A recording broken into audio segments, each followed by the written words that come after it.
Welcome back. Developing the cars of the future. LiDAR technology enables vehicles from consumer cars to shipping trucks to see their surroundings without the help of a human driver. Joining me right now to discuss is a leading developer of that very technology, Innoviz CEO Omer Keilaf. Omer, it's great to have you this morning. Thanks very much for joining us. Tell us about LiDAR and the driverless cars of the future. Is this all artificial intelligence, AI?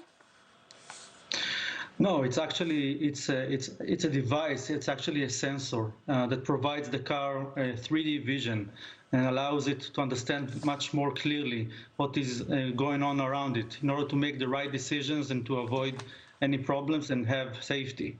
On top of it, there is a lot of AI, but the sensor provides the 3D understanding of the scene, understanding where everything is. But we also provide the AI on top of it that translates the 3D video into meaningful information such as cars, pedestrians, trucks, etc. And that allows the car to know how to navigate safely.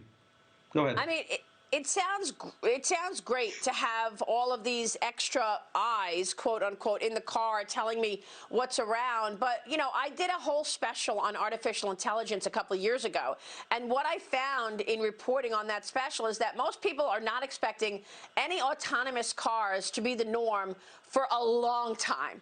You need infrastructure to work differently along with the cars. You need the regulatory framework to change. So what about that? I mean, when would you expect, realistically, a driverless car on the road when you know you have other cars next to it that are not driverless and you don't have the roads that are compatible, you don't have the regulatory framework in place? Yeah, so actually there are many places where autonomous driving is already allowed. The first rollout of autonomous driving is going to be in passenger car, where the car can drive itself fully autonomously on specific highways, which the driving activity is simplified.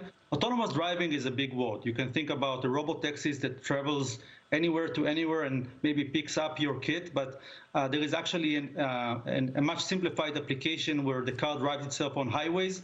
And for that, the technology is already available. And the validation is simpler. So I believe it will be in the next 2 years. We are working with BMW to do that. Well, what about the people who really like to drive for the fun of it?